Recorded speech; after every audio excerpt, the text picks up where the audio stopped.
다큐멘터리 역사를 찾아서 제306편 몽골은 출륙 환도를 압박하고. 고종 38년 서기로는 1250년 12월에 홍고이를 단장으로 한 몽골 사신이 고려에 도착합니다. 그런데 이 사절단의 단장인 홍고이라는 자는 고려 조정에서 베푼 환영연에서 좀 이상한 얘기를 툭 던집니다. 그 내용은 이렇습니다. 내가 고려에 와서 보니 나라의 북쪽 변방이 심하게 파괴돼서 집으로 치면 마치 울타리가 없는 형국이요. 형편이 이러하니 어찌 다시 옛 서울로 도읍을 옮길 수 있겠소.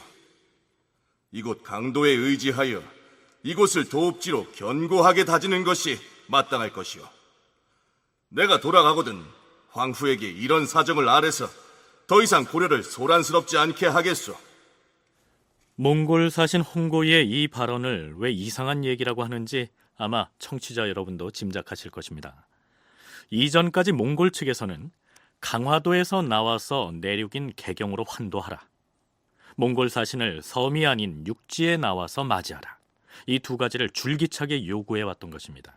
그런데 홍고이라는 사신이 환영잔치에서 갑자기 개경 환도를 할 필요가 없이 강화도에 그대로 머물러 있으라고 하는 파격적인 이야기를 한 것이죠. 고려사 조례의 기사에서는 그러자 국왕인 고종이 크게 기뻐해 후하게 대접했다, 이렇게 서술하고 있습니다. 이 발언을 두고 지난 시간 말미에 서울시립대 이익주 교수는 홍고이가 고려의 태도를 한번 떠보기 위해서 던진 얘기일 것이다, 이러한 의견을 피력했는데요.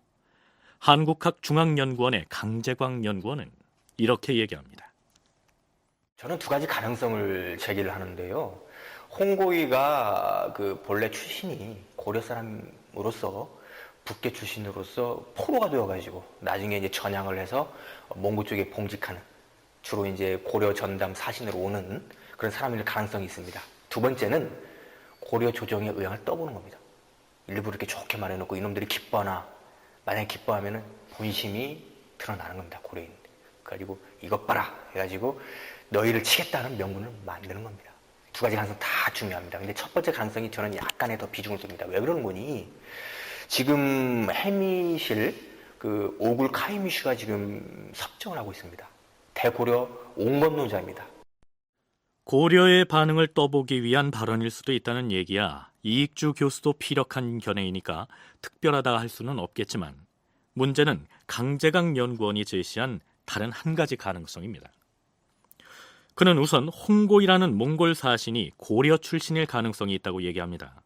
홍고이는 홍복원처럼 고려의 서북지방 사람이었는데 고려를 버리고 몽골로 귀화한 뒤에 대고려 사신 업무를 맡게 돼서 이때 강화도에 왔다는 얘기죠. 그는 압록강을 건너 평양과 개성을 지나오면서 깊은 회한에 잠깁니다.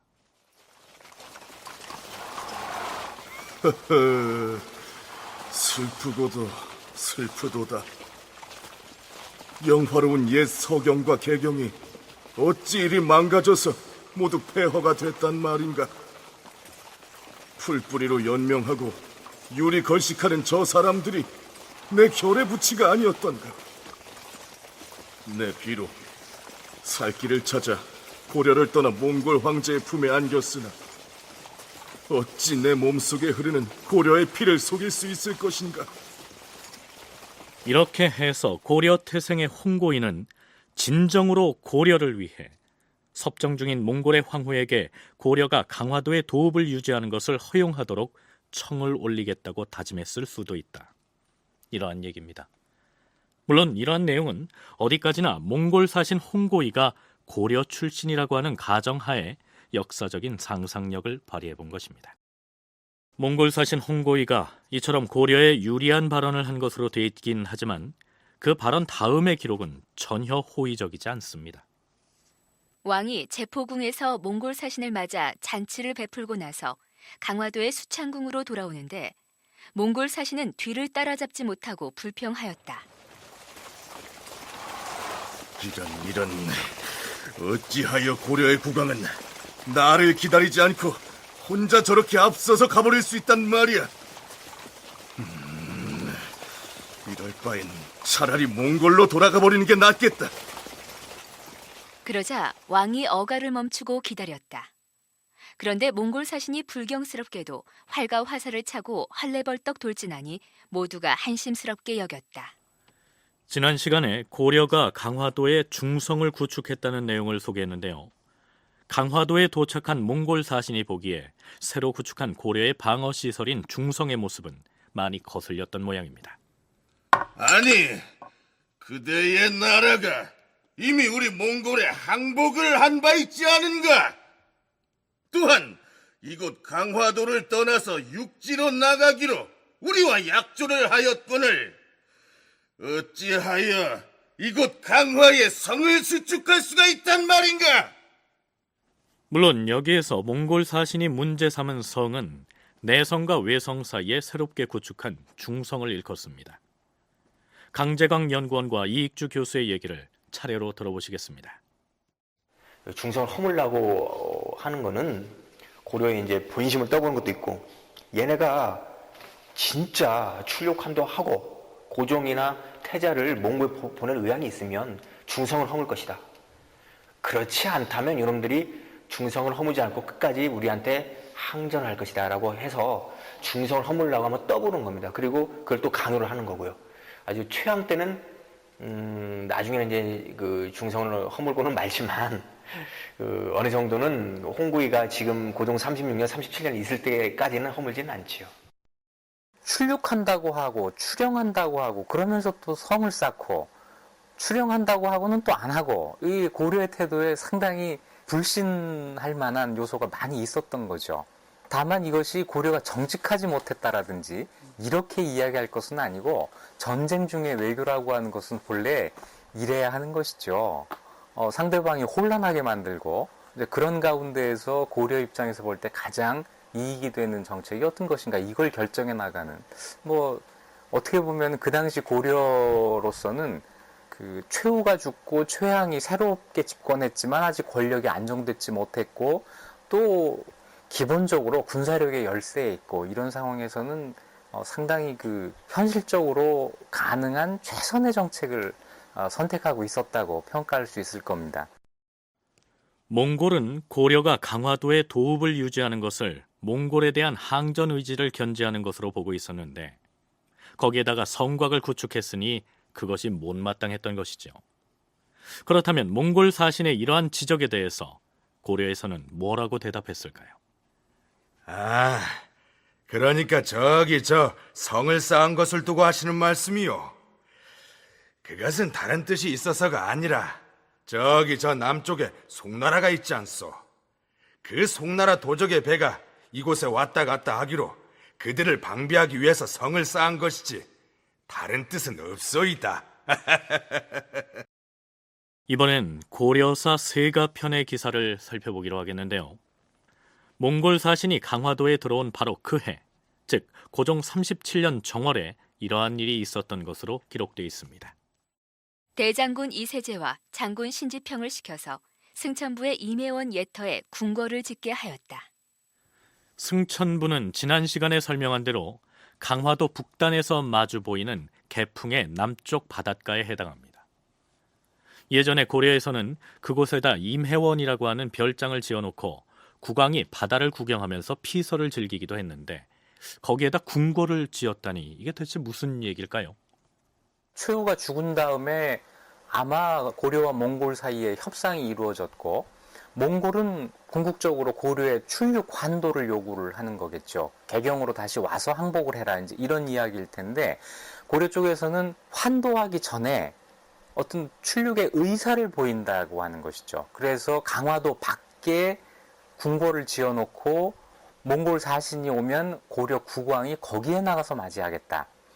그러니까 이것은 완전한 출육은 아니지만 강화도에 그 숨어 있는 것보다 강화도에서 완전히 피해 있는 것보다는 또 몽골 입장에서 볼 땐 진일보한 것이고 고려 입장에서는 출육까지 아니더라도 출육의 의사를 조금 보여줄 수 있는 것이고 무슨 얘기냐면 몽골에서 하도 강화도 바깥으로 나와서 개경으로 도읍을 다시 옮기라고 압력을 가하니까 고려 조정으로서도 그에 대한 성의 표시를 할 필요가 있었다. 이러한 얘기입니다. 몽고 사신도 다 돌아가지는 않고 일부는 돌아가고 일부는 남아서 얘네들이 그 개경하는 그런 어떤 모양새를 보고 있었다고 생각이 되어집니다. 그리고 고려 그 정부에서도 강화도에 있는 전체 관리를 3조로 나눕니다. 아마 그 관리가 한 500명 정도는 있었다고 좀 보여지는데요. 그거를 3교대를 시킵니다. 가지고 그 승천부 임혜원 예터의 궁궐을 다 진 건 아니고 짓게 하는 겁니다. 아주 이제 시작을 하고 또 출륙하는 연습도 합니다. 가지고 3교대로 해가지고 한 150명 내외로 출륙을 배 타고 어떻게 가고 다시 돌아오고 하는 걸 훈련을 몽고 사신이 보는 앞에서 했다고 저는 생각을 합니다. 아니, 어찌하여 고려는 우리 몽골에 대하여 약속한 바를 지키지 않는 것이요? 약속한 바를 지키지 않다니 그 무슨 말이오? 우리 몽골 사신이 오면 육지에 나와 맞이하겠다는 약속도 이행하지 않았고 도읍을 다시 개경으로 옮기라고 얘기할 때마다 그런다고 했었는데 그 또한 입에 발린 소리로 그치니 본국에 돌아가서 황후폐하께 무어라 얘기를 한단 말이오. 아니, 우리가 이미 이곳 강도를 벗어나서 육지로 도읍을 옮기고자 결정하고 그 준비 작업을 시행 중인 거늘 아직 그 얘기를 듣지 못했단 말이오. 그 무슨 말이오? 저기 승천부의 임혜원 예터에 궁궐을 수축하는 공사를 이미 시작했소이다. 우리는 머지않아 그곳으로 도읍을 옮길 것이오. 그게 정말이오? 믿지 못하겠거든 돌아가는 길에 승천부에 들러서 궁궐 수축 공사를 하는 모습을 살펴보시구려. 그러니까 승천부의 임혜원 예터에 궁궐을 짓는 공사를 시작했다는 것은 순전히 강화도에서 출륙해 개경으로 환도하라는 몽골에 대해서 눈속임을 하겠다는 의도였습니다.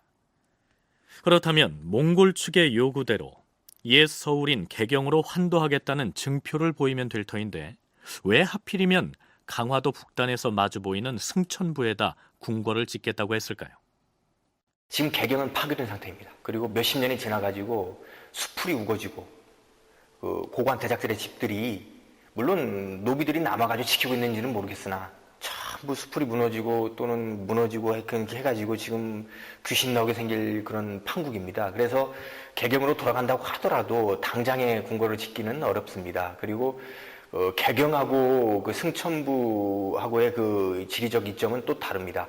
승천부 같으면은 잠깐 출륙했다가 다시 배 타고 도망올 수가 있습니다. 하지만 개경으로 출륙했으면은 대부분 포로가 되고 맙니다. 몽고군의 계략에 빠지게 되면. 승천부의 경우 실제로 거기에다 궁궐을 짓고 왕이 옮겨가 거주한다 하더라도 비상한 상황이 발생하면 강화도로 신속하게 옮겨올 수 있기 때문에 개경보다는 훨씬 유리하다. 강재강 연구원의 분석이 그렇습니다. 자, 여기에서 잠깐. 그렇다면 아버지 최우로부터 권력을 넘겨받은 최항의 경우 몽골에 대한 정책에 있어서 최우와 어떠한 차이를 보였을까요? 최항의 대몽골 정책도 기본적으로는 항전책입니다. 강화를 한다든가 또는 항복을 한다든가 이런 것은 전혀 고려하고 있지 않은 것이죠. 다만 문제는 최우 정권 때에 비해서 어떤 항전 역량의 차이가 분명히 있습니다.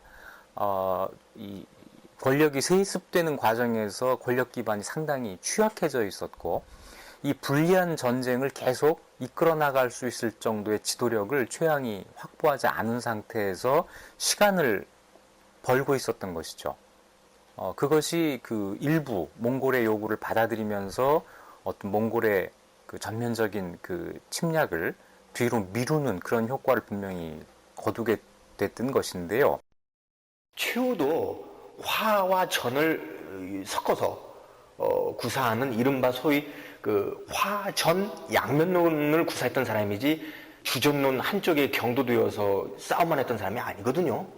그 균형이 50대 50이었다면 최양은 전이 한 40이 되고 화가 60이 되는 그 무인집정이었습니다. 자기는 전 쪽으로 더 가고 싶어도 그럴 상황이 되지를 못했어요. 왜 그런 거니? 몽고 황제 그 몽케가 출륙환도와 고종친조 혹은 최양 친조도 요구했습니다. 고종이 어려우면 최양이 와라 했습니다. 거기에 상당한 정치적 위기적 부담을 느껴가지고 몽고 사신이 올 때마다 잘 이렇게 아주 후하게 접대를 하고. 흔히 최후가 몽골에 대해서 보다 더 강경한 주전론자였던 반면에 최항은 상대적으로 조금 더 유화적인 화이론자였다고 평가를 하는데요. 그것은 최항의 정치적인 성품에서 기인한다기보다는 몽골이 고려를 대하는 자세, 즉 대외적인 환경 때문이었다. 이러한 얘기입니다. 자, 그럼 다시 고려 내부의 권력 다툼 문제를 짚어보도록 하겠습니다. 강화도 최항의 집. 최공, 분부하신 대로 대씨를 유배 조치하였습니다. 어디로 유배를 보냈느냐? 분부 내리신 대로 저기 멀리 섬으로. 아니, 그 여자를 정녕 사지가 멀쩡하게 섬으로 귀양 가도록 했단 말이냐? 무슨 말씀이신지. 후환을 없애야 할 것이다. 무슨 말인지 알겠느냐? 예, 최공. 알아서 조치하겠습니다. 최양이 대씨를 섬에 귀양 보냈다가 얼마 뒤에 독약을 먹여서 죽였다. 여기에서 최항에 의해서 독살당한 대씨라는 사람은 최항의 아버지였던 최후의 첩, 즉 최항에게는 계모가 되는 사람이었습니다.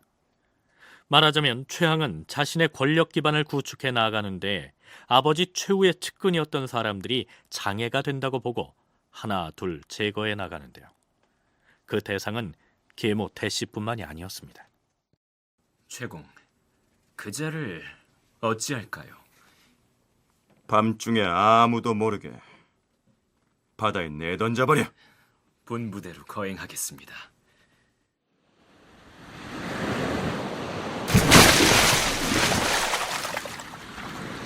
최양은 야별초 황보창준을 시켜서 계모 대씨 아들 오승적을 바다에 던졌는데 마침 깜깜한 밤인데다 썰물이 지는 바람에 그는 목숨을 건졌다. 대씨 아들 오승적은 머리를 깎고 몰래 개골산에 들어가 살았다. 어느 날 어머니인 대씨에게 편지를 보냈는데 어머니 대씨의 집 종이 밀성에 가서 그 사실을 누설하고 말았다. 여기에 나오는 개골산은 물론 금강산을 일컫고 밀성은 지금의 경상남도 밀양에 해당합니다. 어쨌거나 계모 대씨의 아들 오승적이 개골산에 몰래 들어가 살고 있다는 얘기는 최항의 귀에까지 들어가고 맙니다. 뭐하라? 오승적이란 놈이 살아있다 했느냐? 당장 그놈을 붙잡아서 강물에 던져 죽이고 애당초에 그자를 확실하게 죽이지 못한 황보창준과 그 무리들 역시 잠수하도록 하라. 최양은 크게 노하여 오승적을 찾아 강물에 던지고 황보창준과 그 무리 6명의 목을 베었으며 계모 대씨의 일가부치와 여러 노비를 죽이거나 혹은 귀양 보내니 그 수가 모두 70여 명이나 되었다. 사람들이 모두 불쌍하게 여겼다. 여기에서 계모 대씨의 아들 오승적이 개골산에 들어가 살고 있다고 최항에게 밀고한 이서라는 사람은 그 공으로 여러 등급을 뛰어넘어 군기감으로 승진합니다.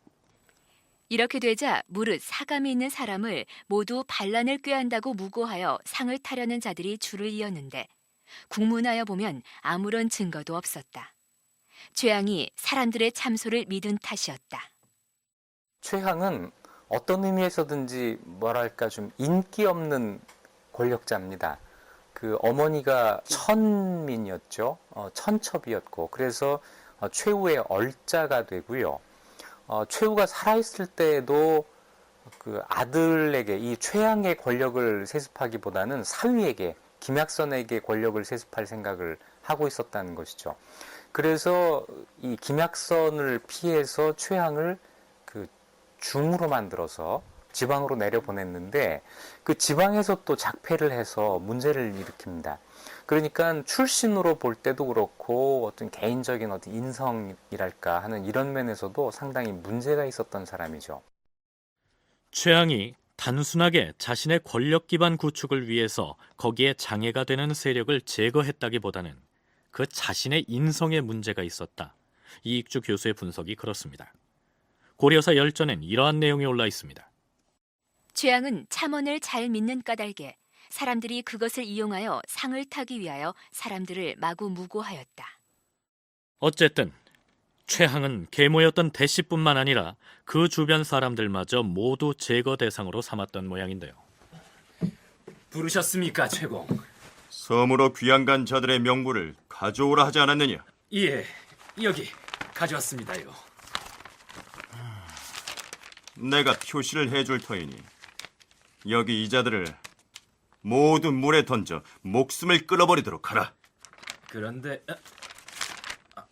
아니, 최공, 김 장군도 없애라는 말씀이십니까?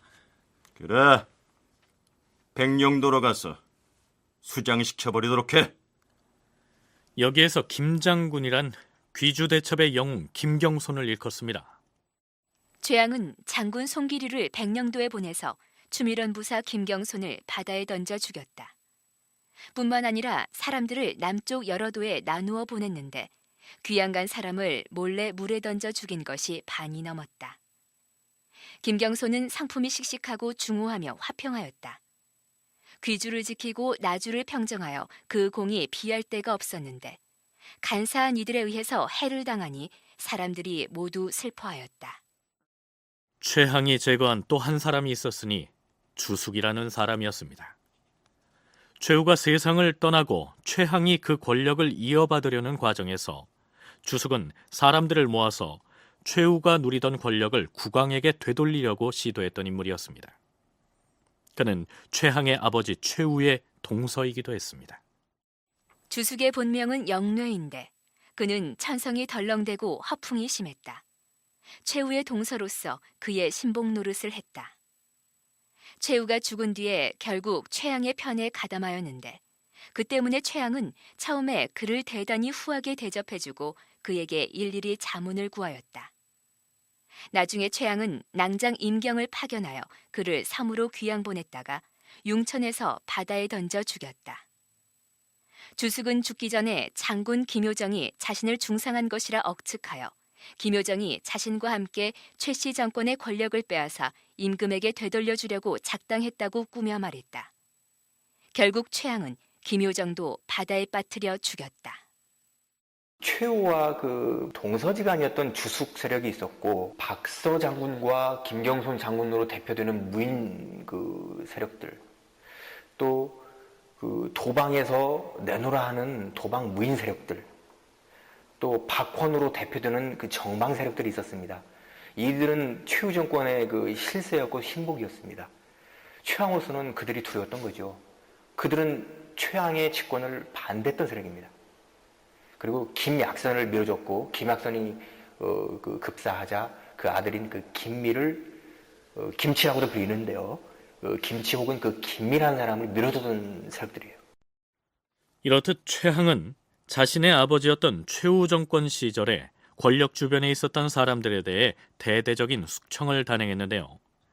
그러다 보니 그 자신 누구에게 보복을 당할까 염려돼서 평소에 공포감을 느꼈던 모양입니다. 아마도 그가 사람들을 무차별 살해했듯이 그 자신도 누구에게 살해당하지 않을까 두려웠던 모양입니다. 그 삼별초 또는 가병으로 그 대표되는 일급 무사를 갑사라고 합니다. 갑사라고 하는데 그 갑사들 그 수백 명을 대동을 하고 적게는 수십 명을 대동하고 그 정중앙에 자기가 있음으로 해서 샛길로 비밀 통로가 있나 봐요. 진양부에 갈 때는 정문으로 들어가지도 못했다고 합니다. 항상 뒷담길을 넘어서 그 통로로, 속히 말하면 개구멍이죠. 개구멍으로 갔을 정도로 항상 그 비밀 보안에 유의하고 했다고 합니다. 그건 뭘 말하는 거예요? 이 3차에 걸친 자기 아버지의 그 세력들 또는 계모 대시 세력들, 김미 세력을 제거했음에도 불구하고 아직도 광범위한 그 반최양 세력이 강화도에는 많았다는 겁니다. 그런데 최항의 눈밖에 난 사람들을 제거하는 방식이 아주 특이합니다. 저자를 강물원자에 던져라! 무엇을 망설이느냐? 저자를 바다에 빠뜨려 죽여라! 고려사나 고려사 저료 등의 사설을 살펴보면 강화천도 이후에 유난히 사람들을 강물이나 바닷물에 빠뜨려 죽였다는 기사가 자주 등장합니다. 어째서 목을 베어 죽이는 참수형보다 바다에 던져 죽이는 경우가 훨씬 더 많았을까요? 고려에 형법이 있습니다. 그래서 이제 죽일 때에는 뭐 여러 가지 죽이는데도 여러 가지 등급이 있는데 그 가운데 물에 빠뜨려 죽이는 형벌은 없습니다. 따라서 대체로 보면 사람을 물에 빠뜨려 죽이는 경우에는 죽이지 않아야 할 사람을 죽이는 것이죠. 그러니까 정치적인 다살일 경우에 물에 빠뜨려 죽인다는 얘기가 나오게 되는 겁니다. 그러니까 이 사람이 분명히 말하자면 요즘 말로 하면 재판을 받았을 거고 그 재판에 따라서 형벌이 가해졌을 것인데 거기에 사형이 아니었던 것이죠. 그런 사람을 정치적인 목적으로 제거하려고 했을 때 그럴 때 대부분 이 물에 빠뜨려 죽인다 하는 이야기가 나오는 것이죠. 강화도 인구가 2만 명이었는데요. 대부분 귀족들이 많이 있었습니다. 1만 명보다. 예. 그들에게 알려지면은 결국 자기 정권의 그 도덕성이 좀 폄하가 되고 훼손이 되지 않습니까? 그러니까 쥐도새도 모르게 무슨 죄를 지었는지도 모르게끔 수장을 시키는 겁니다. 그리고 자기가 죽이지 않게끔 하기 위해서 삼별초 수사를 시킵니다. 가지고 그 이튿날 소문을 김경순이나 오승적은 그 배를 타고 가다가 강화도가 어차피 섬 아닙니까? 이쪽 섬 저쪽 섬 옮기다 보면은 배를 타고 갈 수밖에 없습니다. 배를 타고 가다가 푼왕에 만나서 돌아가셨다. 헛소문을 퍼뜨리게 했을 겁니다.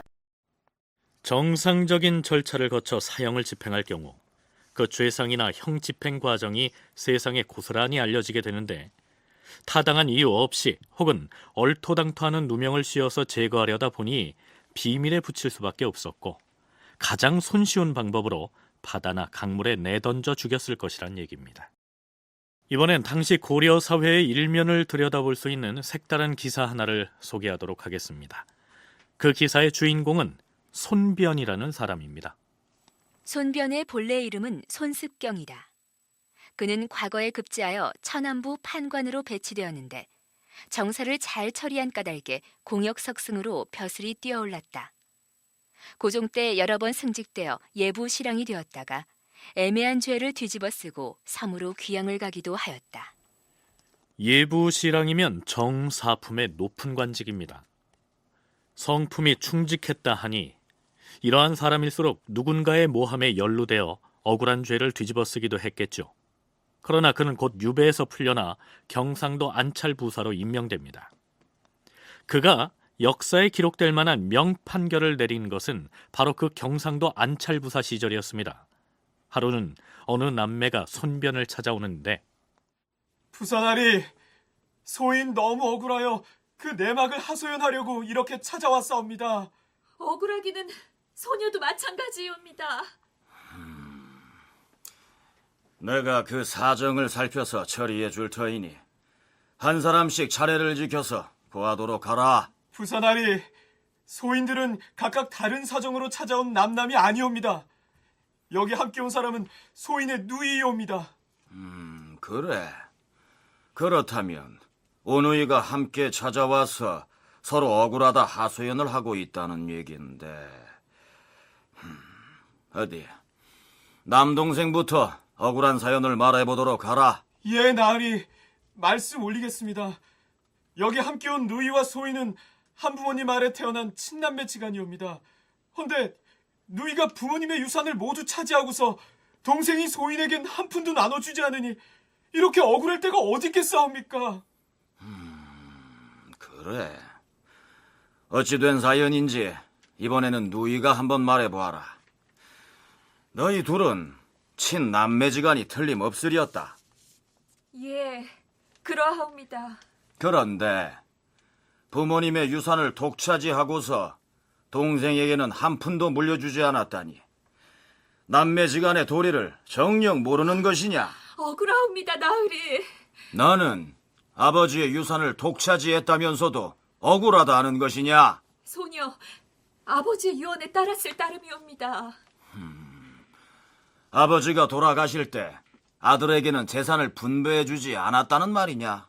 예, 아버지가 세상을 떠나실 때 가산 전부를 소녀에게 주시었사옵니다.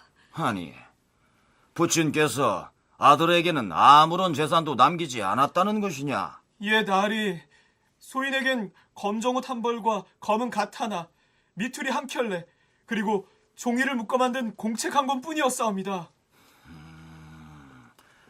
아버지가 유언으로서 분명히 그리하였다는 말이지. 예, 그렇사옵니다. 아무리 그렇다 하나 아버님의 유산을 누이가 독차지한 데서야 어찌 같은 핏줄을 타고난 남매지간이라 하겠사옵니까? 일단 사정을 알아들었으니 돌아가 있거라. 누이는 아버지의 유언대로 따랐으니 잘못이 없다는 것이었고, 남동생은 같은 자식인데 부모의 재산을 한 푼도 물려받을 수 없으니 억울하다는 것이었습니다. 이 사건은 송사한 지 몇 해가 지나도록 미결로 남아 있었습니다. 하지만 어떻게든 판결을 내려야 했습니다. 손변은 드디어 문제의 남매를 불러들였습니다. 너희 아버지가 세상을 떠날 때 너희 어머니는 어디 있었느냐?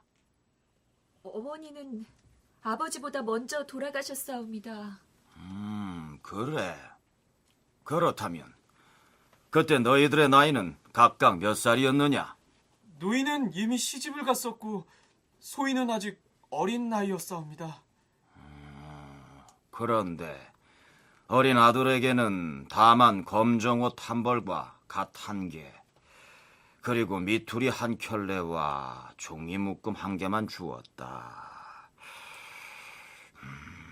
아하하. 네 아버지의 뜻을 알만하구나. 너희들의 아버지가 결코 딸에게만 유산을 남긴 것은 아니었다. 무슨 말씀이신지. 부모의 마음은 어느 자식에게나 다 같은 법이니라. 어찌 장성에서 출가한 딸에게만 후하고 어미도 없는 미혼의 아들에게는 박하게 대할 리 있겠느냐? 틀림없이 아버지는 아들이 의지할 곳이 누이밖에 없는 터에 만일 재산을 공평하게 나누어 준다면 혹시 그 아이에 대한 누이의 사랑과 양육이 부족하지 않을까 염려하였을 것이다. 하오면 옷 한 벌과 신발 한 켤레와 미투리와 종이를 동생에게 주신 뜻은 무엇이옵니까? 너희들의 아버지는 나중에 아들이 장성해서 재산을 두고 분쟁이 생길 것을 예견하였느니라. 분쟁이 있을 경우 검정 옷을 입고 검은 갓을 쓰고 미투리를 신고서 관가에 가서 자세한 내막을 공책에 세세히 적어서 송사를 하면 관원이 잘 판결하여 줄 것으로 믿고서 아들에게 그 4가지만 물려준 것이니라. 손변이 그렇게 말하자 누이와 동생이 그 말을 듣고서 비로소 아버지의 뜻을 깨닫고 감동되어 사로 껴안고 울었다. 그래서 손변이 드디어 재산을 반분하여 남매에게 주었다. 손변의 명판결을 소개하는 사건의 전모가 이상과 같습니다. 고려사 열전과 고려사절에 상당히 긴 분량을 할애해 기술되어 있는 이 기사는 고려시대의 아들과 딸의 지위, 재산 균분 문제, 상속관계, 여성의 권리 등을 언급할 때 가장 자주 인용되는 가장 유명한 사료입니다. 특히 아들과 딸의 가족 내에서의 지위나 권리 측면에서 볼 때 아버지가 딸에게, 그것도 출가한 딸에게 모든 유산을 물려주어서 아들이 억울하다면서 관가에 소를 제기했다는 사실이 놀랍지 않습니까? 결론부터 말씀드리면 고려시대에는 아들과 딸의 차별이나 적장자를 우대하는 풍속은 없었다는 것이죠. 상속은 아들, 딸 또는 장자와 중자를 구별하지 않고 균분되는 것이 원칙이고, 물론 그 유언에 따라서 달라질 수 있지만 원칙은 그랬다는 것이고요. 상속이 균분하게 이루어졌다고 하는 것은 상속의 반대급부로 이루어지는 봉사, 제사를 모시는 데에서도 그 부담이 똑같이 나누어졌다는 걸 또 뜻하게 될 겁니다. 그래서 고려시대에는 윤회봉사라고 해서 그러니까 아들, 딸들이 돌아가면서 제사를 올리는, 이것이 아주 일반적인 풍속입니다.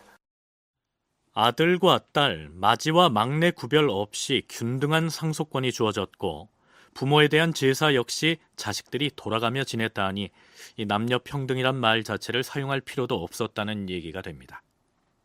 당시 경상도 안찰부사 손변의 판결 내용은 현재 우리의 가족법과 그 내용이 같은데요. 이태영 박사 등이 주도해 현재의 내용으로 가족법이 개정된 때가 기껏 20여 년 전인 1989년이었으니 여성의 권리 측면에서 볼 때 가족법 개정 이전에는 고려시대보다 훨씬 더 뒤떨어진 법 제도를 가지고 있었다는 얘기가 됩니다.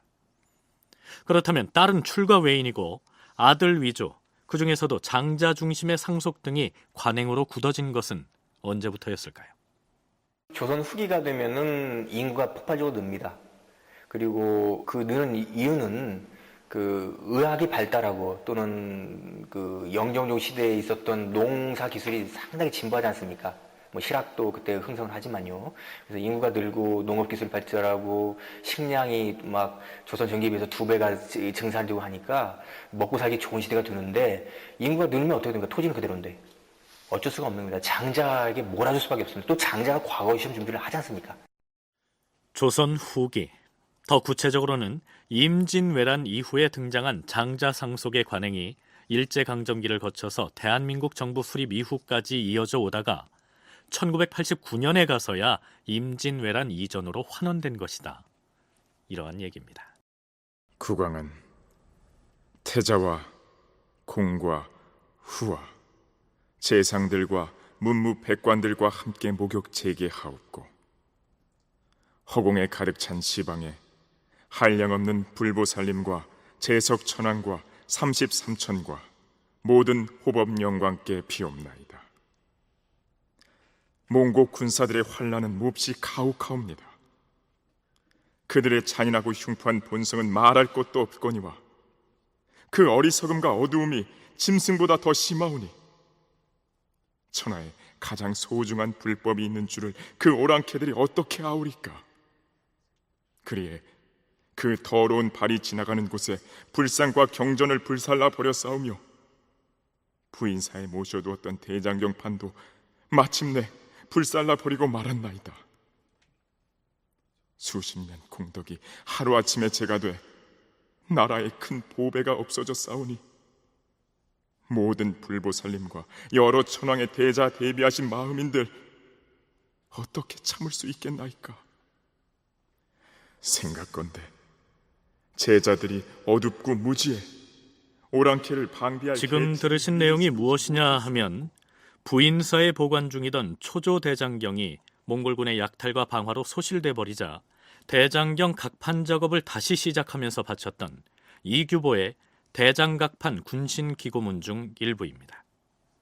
이 기고문을 지었던 이규보도 이미 오래전에 사망했는데 드디어 고종 38년, 서기로는 1251년 9월 대왕 폐하, 드디어 오늘 16년 만에 8만 대장경의 각판 작업이 완성되었사옵니다. 감격스러운 날이요. 몽골 오랑캐들이 자행한 병화로 불타 없어진 대장경을 짐의 생전에 다시 반각해 부처님께 바치게 되다니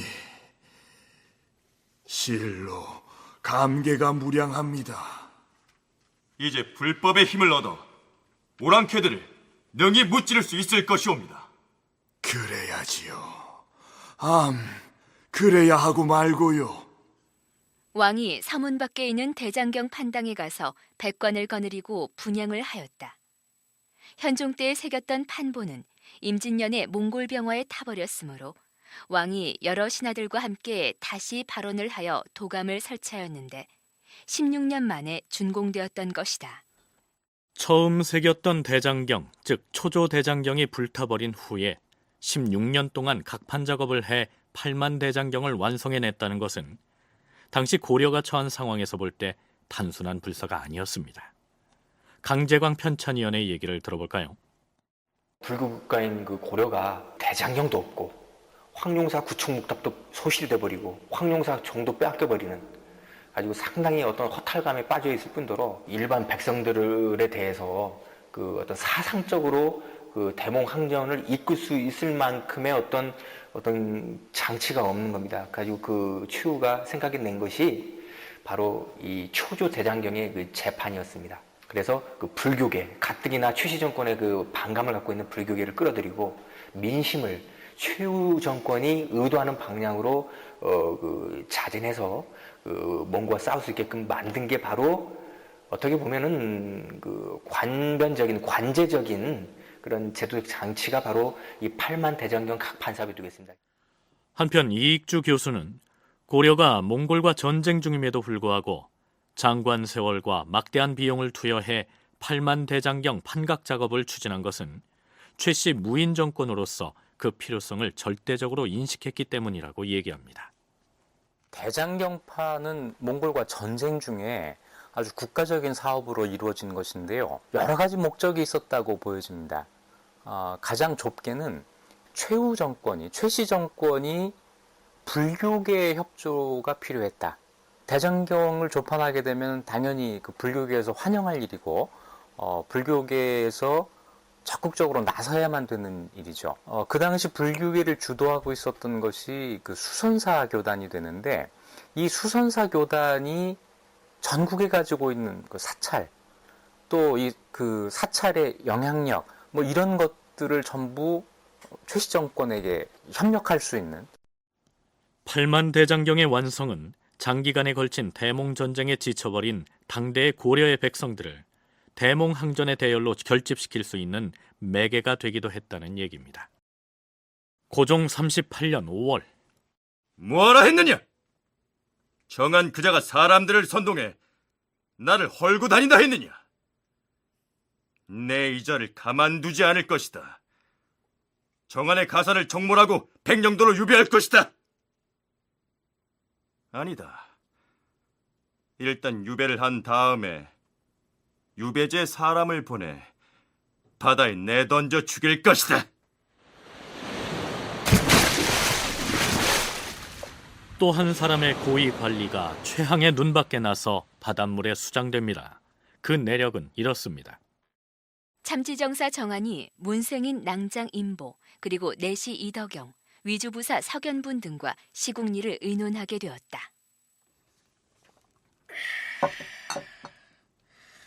최공 말이야. 이대로 가면 고려 조정에 어디 남아날 충신이 있겠나? 이 사람 죽이기를 밥 먹듯 하니 말이야.